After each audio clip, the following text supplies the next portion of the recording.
কাঁকড় এতই ছোট যে আঙুলের মাঝে ধরা যায়, কিন্তু ভাবুন যে এই কাঁকড় যদি আপনার চোখে চলে যায় তাহলে কত বড় সমস্যা হয়ে দাঁড়াবে। এবারে ভাবুন এই কাঁকড় যদি আপনার পথে থাকে, আপনি পাদুকা পরে বড়ই সহজে হেঁটে চলে যেতে পারবেন। কিন্তু যদি এই কাঁকড় আপনার পা আর পাদুকার মাঝে আটকে যায়, তাহলে আপনি ঠিক করে চলতে পারবেন না, যতই সেই পথে ফুল ছড়ানো থাকুক না কেন।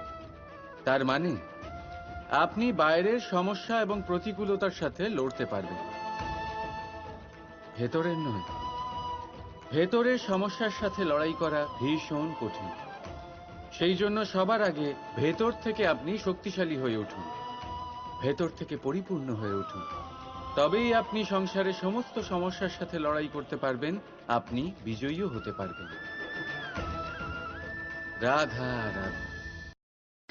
কতবার এমন হয়, আপনি কোনো কাজ করার জন্য কাউকে দায়িত্ব দেন, কিন্তু সেই ব্যক্তি সেই কাজ সম্পন্ন করতে পারে না, অসম্পূর্ণ রেখে দেয়, অথবা ঠিকভাবে করতে পারে না। এবার এই পরিস্থিতিতে কি হয়?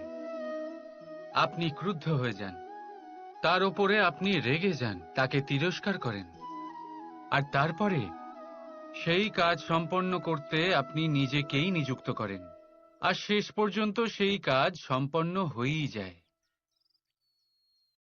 এবার এই বিষয়ে সমস্যা সেই ব্যক্তির চেষ্টায় নয়, সমস্যা আপনি যে সেই ব্যক্তিকে ভরসা করলেন তার ছিল। আমরা অন্যের প্রতি ভরসা করাকে প্রথম পদক্ষেপ বানিয়ে নিই, আর নিজের উপরে বিশ্বাসকে শেষ সম্বল। কিন্তু তার বদলে এটাই হওয়া উচিত যে নিজের উপরে ভরসাকে আমরা প্রথম পদক্ষেপ বানাই, তাকে নিজের সহায় মানতে হবে। যদি আপনি এমন করেন তাহলে পরিণাম আরো সুখকর, আরো আনন্দদায়ক হবে। তাই মনে রাখবেন, এই সংসারে আপনার সব থেকে বড় ভরসা আর কেউ নেই। এই সংসারে আপনার সব থেকে বড় রক্ষাকর্তা আর কেউ নেই, বরং আপনি নিজেই। রাধা রাধা। বর্ষাকালে যখন ভয়ানক বৃষ্টি হয়, তীব্র গতিতে যখন হাওয়া চলে, তখন আপনি নিশ্চয়ই দেখেছেন যে পাখিরা, যাদের বাসা মাঝে মাঝে ভেঙে পড়ে, নষ্ট হয়ে যায়। কিন্তু আপনি কি কখনো সেই পাখিদের বিলাপ করতে দেখেছেন? কখনো নয়। যখনই সেই বৃষ্টি থেমে যায়, তারা আবার একটু একটু করে খড়কুটো জোগাড় করে তাদের বাসা বানিয়ে ফেলে, নিজের সংসার সেই রকমই বানিয়ে দেয় যেমন আগে ছিল। এমন কেন? কারণ এই ঝড়ের তাণ্ডবের সাথে সেই পাখিদের কোনো বোঝাপড়া করারই নেই। তারা শুধু সেটাই করতে থাকে যেটা তাদের হাতে আছে, আর সেটাই হলো, আর এটাই হলো সুখী জীবনের মূল মন্ত্র। যেটা আপনার হাতে নেই তা নিয়ে বিলাপ করে আপনার কোনো লাভ হবে না। মনোসংযোগ তাতেই করুন যা আপনার হাতে রয়েছে। যা বদলে গেছে তাকে আপনি আবার বদলাতে পারবেন না, কিন্তু যা আপনি বদলাতে পারবেন তাতে মনোসংযোগ করুন। এই জীবনে একটু ধনাত্মক হয়ে উঠুন, দেখবেন সব শুভ হবে। রাধা রাধা। সাগর কত বিশাল হয় এই সাগর! কি না করতে পারে এই সাগর! এক মুহূর্তের মধ্যে সব ধ্বংস করে দিতে পারে, প্রলয় ডেকে আনতে পারে, সংসার মুছে ফেলতে পারে।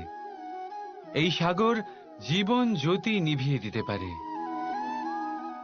কিন্তু এই সাগর যা মেটাতে পারে না, তা হলো একজন তৃষ্ণার্তের তৃষ্ণা। অন্যদিকে এই ঘোড়া, যা এতটাই ছোট যে গোপিনীরা একসঙ্গে অনেকগুলো নিয়ে চলতে পারে, কিন্তু এই ছোট ঘোড়া অনেকের তৃষ্ণা মেটাতে পারে। এবার বলুন, জল সাগরেও আছে, আবার এই ঘোড়াতেও। তাহলে পার্থক্য কোথায়? এখানে পার্থক্য হলো তাদের আচরণের মধ্যে। একজন মাটির মধ্যে মিষ্টি জল ধরে রাখে, তো আরেকজন নিজের নোনা জলের আঘাতে যে কাউকে মাটিতে মিশিয়ে দিতে পারে। আপনি কি হতে চাইবেন? সাগরের নোনা জল হয়ে কারোর আশা চূর্ণ বিচূর্ণ করে দিতে, নাকি মিষ্টি জলের ঘরা হয়ে কারোর তৃষ্ণা মেটাতে? সিদ্ধান্ত আপনার। রাধা রাধা।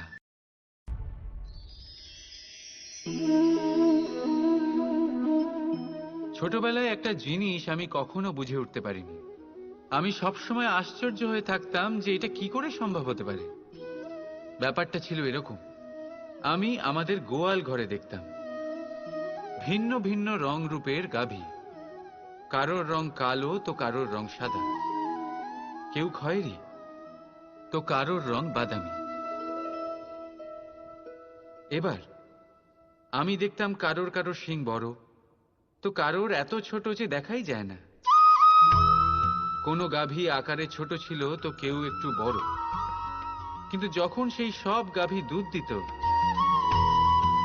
তখন আমি দেখতাম সেই সব দুধ সমান, রং সমান, স্বাদ সমান, গুণও সমান, আর সমান পুষ্টিও। এবার আমি এটা বুঝতে পারতাম না।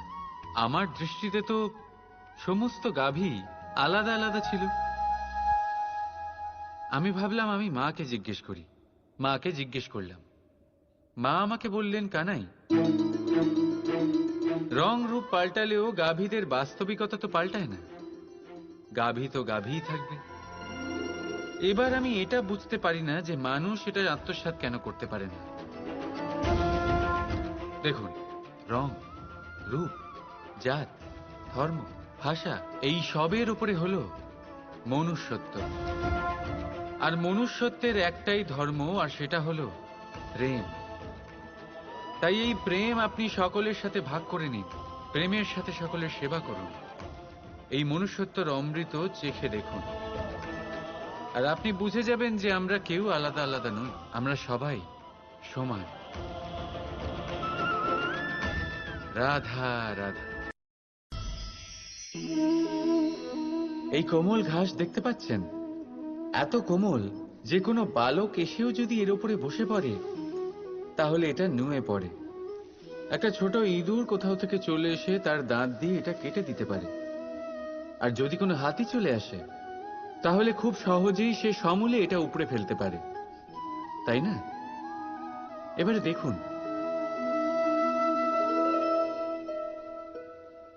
আমি এই ঘাসকেই বেঁধে একটা দড়ি বানিয়েছি, আর এখন সেই কোমল ঘাস একটা অত্যন্ত শক্তিশালী বন্ধনে পরিণত হয়েছে। এমন এক বন্ধন যেটা কোনো হাতিকে বাঁধার কাজে আসতে পারে। সেই হাতি যে খুব সহজেই এই ঘাসকে উপড়ে ফেলতে পারত। বুঝেছেন আপনি? এই দড়ির মতো যদি আপনারা একসাথে থাকেন, একে অপরকে সাহায্য করেন, পাশে থাকেন, তাহলে যত বড়ই সমস্যা হোক না কেন সেটার সমাধান বড়ই সহজে আপনারা বের করে ফেলতে পারবেন।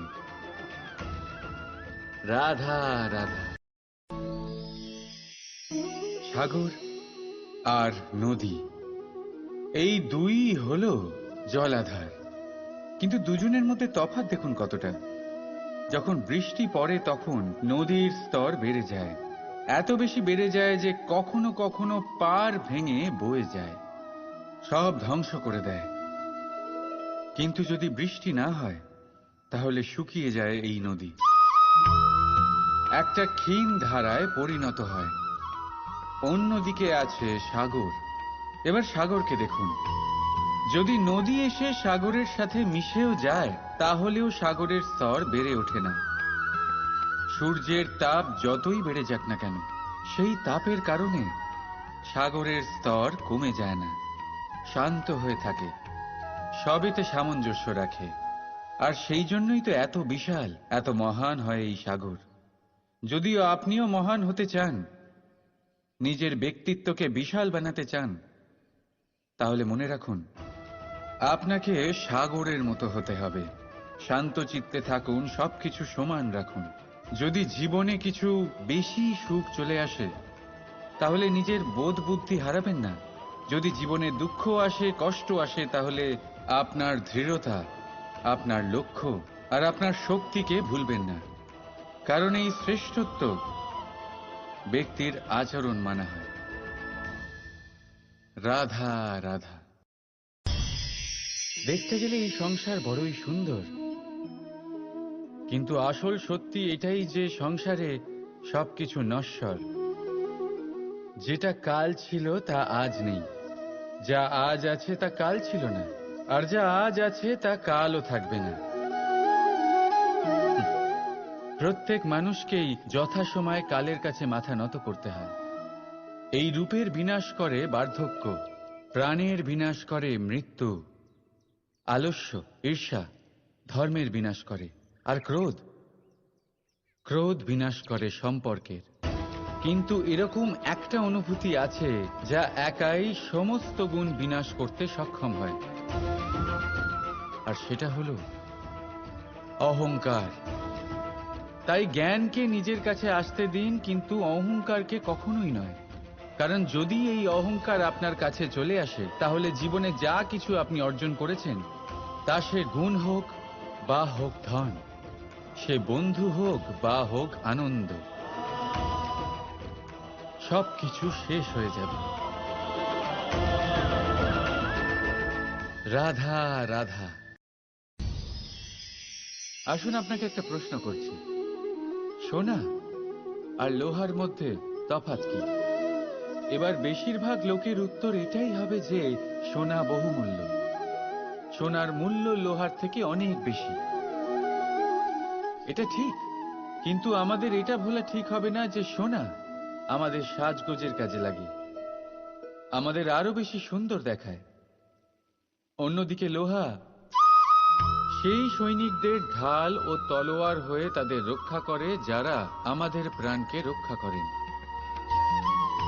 এই সৈনিক না থাকলে আমাদের প্রাণও থাকবে না। এবারে বলুন, সোনার মূল্য বেশি হওয়াতে কি লোহার মূল্য কমে যায়? কখনোই নয়।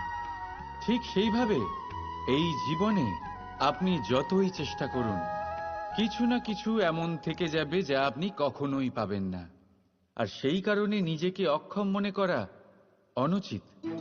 হতে পারে আপনার কাছে সেই গুণ আছে যেটা সংসারে আর কারোর কাছে নেই। সেই গুণটাকে চিনুন, সেটাকে বাড়ান, আর সেটাকে ব্যবহার করুন। তাই মনে রাখবেন, সংসারে প্রত্যেকটা ব্যক্তি বিশেষ হয়, আর এই সংসারে সবাই সবকিছু পায় না। নিজেই দেখে নিন, সোনাকে যে দোকানে সাজিয়ে রাখা হয়, সেই দোকানের তালা লোহা দিয়ে তৈরি হয়। রাধা রাধা। প্রেম, প্রেম কি তা সকলে জানে। সামান্য রূপে এই প্রেম আকর্ষণ দিয়ে শুরু হয়, আর এর মধ্যে খারাপ কিছুই নেই। গুরুত্বপূর্ণ কথা হলো এটাই যে এই প্রেমের লক্ষ্য কি। যাকে আপনি প্রেম করেছেন তাকে পাওয়া, নাকি না পাওয়ার জন্যে নিজেকে বিচলিত করে সংসার থেকে মুখ ফিরিয়ে নেওয়া? যদি কেউ এই দুই বিকল্পের মধ্যে একটাকে বেছে নেয়, তাহলে আপনাকে বলে দিই, এই দুটোই প্রেমের অন্ত। প্রেমের আসল অর্থ হল সমর্পণ, সম্পূর্ণ নিঃস্বার্থ সমর্পণ। এমন প্রেম যাতে যার সাথে আপনি প্রেম করেছেন তাকে পাওয়ার প্রসন্নতা আপনার লক্ষ্য নয়, যাকে প্রেম করেছেন তাকে প্রসন্ন করাই আপনার লক্ষ্য হোক। এই প্রেম ঈশ্বর। কিন্তু যদি এই প্রেমে সম্পূর্ণরূপে সমর্পিত না হন, তাহলে এই প্রেমের কাঠামো তৈরি করতে পারবেন না। কিন্তু যদি এই প্রেমে নিজেকে পুরোপুরিভাবে সমর্পিত করতে পারেন, তাহলে বুঝে যাবেন এই প্রেমে আপনি ঈশ্বর পেয়েছেন। রাধা রাধা। নমস্কার শ্রোতা বন্ধুরা, মুন ব্লগে তোমাদের অভিনন্দন জানাই। আজকের ভিডিওটি আশা করছি তোমাদের খুব ভালো লাগলো। ভালো যদি লাগে তাহলে একটি লাইক, শেয়ার আর কমেন্ট করবেন। কমেন্টে লিখবেন জয় শ্রীকৃষ্ণ। রাধে রাধে।